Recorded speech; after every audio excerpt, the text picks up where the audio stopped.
Hello friends, welcome to my channel electrical design and estimation.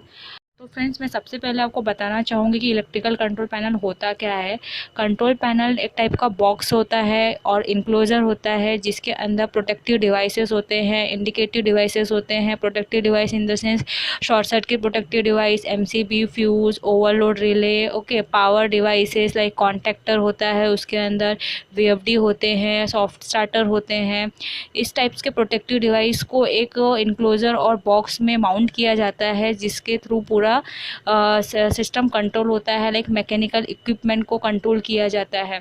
Okay. और power distribution का भी control panel से होता है। तो इसे हम क्या बोलते हैं? Control panel. मैं एक डिफिनेशन आपको बताती हूँ। Electrical control panel is a enclosure in which we have fuse, MCB, contactor, overload, push button, indication lamp etcetera and used to control mechanical equipment and control distribution of power। तो इस तरीके के box को, enclosure को हम electrical control panel बोलते हैं।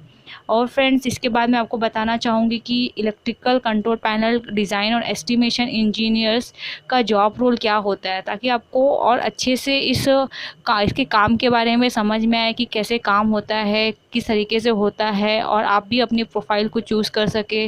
आपको और इसमें जाना चाहिए, नहीं जाना चाहिए, ये सब भी आपको अपने इंटरेस्ट से समझ में आएगा फ्रेंड्स। तो आपको थोड़ा सा ब्रीफ इन्फॉर्मेशन देना चाहूँगी इस जॉब के रिगार्डिंग।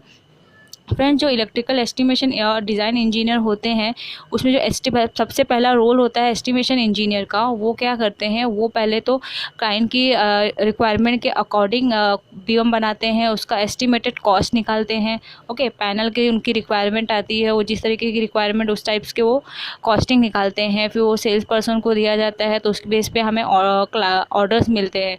तो ये काम होता है एस्टिमेशन इंजीनियर का कि वो एस्टिमेटेड कॉस्ट निकालते हैं। उसके लिए भी उनको सारी इन्फॉर्मेशन पता होना चाहिए। कंट्रोल पैनल का साइज़ निकालने आना चाहिए, बस बार का साइज़ निकालना, स्विच गियर का रेटिंग सेलेक्ट करना, ये सब सारी चीज़ें एस्टिमेशन इंजीनियर को पता होनी चाहिए। तो उनका रोल होता है preparing estimated cost of panel as per client requirement. Okay. Then उसके बाद जो डिज़ाइन इंजीनियर होता है, वो क्या करते हैं? वो क्लाइंट की लॉजिक को समझते हैं, उनसे अंडरस्टैंड करते हैं, उसके बाद उसका इलेक्ट्रिकल ड्राइंग बनाते हैं। ओके। देन फिर उसके बाद फाइनल डिज़ाइनिंग के बाद फाइनल बिल ऑफ मटेरियल बनाया जाता है कि हमें कौन कौन सा मटेरियल परचेस करना है वो कंट्रोल पैनल बनाने के लिए। Okay. Then preparing final BM as per design of control panel, ये डिज़ाइन इंजीनियर भी करते हैं। Okay. And then testing the panel with all logic required to client. Friends, जो डिज़ाइन इंजीनियर होते हैं उनको लॉजिक पता होता है, तो फिर पैनल का जो ओवरऑल टेस्टिंग होता है कि ये लॉजिक प्रॉपर चल रहा है, नहीं चल रहा है, जैसे क्लाइंट की रिक्वायरमेंट थी वैसा बना है, नहीं बना है। तो ये सारे काम देखने का काम डिज़ाइन इंजीनियर्स करते हैं। तो इस तरीके का जॉब रोल जो होता है फ्रेंड्स, इलेक्ट्रिकल एस्टिमेशन और डिज़ाइन इंजीनियर का होता है। तो ये था ब्रीफ इन्फॉर्मेशन डिज़ाइन और एस्टिमेशन की जॉब प्रोफाइल के बारे में, इलेक्ट्रिकल कंट्रोल पैनल क्या होता है इसके बारे में। फ्रेंड्स, मैं इससे रिलेटेड और भी वीडियोस बनाऊंगी, डिटेल में आपको इलेक्ट्रिकल कंट्रोल पैनल और इलेक्ट्रिकल चीज़ों के बारे में बताऊंगी। इंटरव्यू के से रिलेटेड क्वेश्चंस क्या आते हैं वो सब आपको बताऊँगी। तो मेरे चैनल को सब्सक्राइब कर लीजिए फ्रेंड्स, और नोटिफिकेशन बेल को ऑन कर लीजिए ताकि आपको और भी इंफॉर्मेशन वाले वीडियो मिले और आप और भी नॉलेज आप गेन कर सके। Thank you so much friends, मेरा वीडियो देखने के लिए। Thank you so much.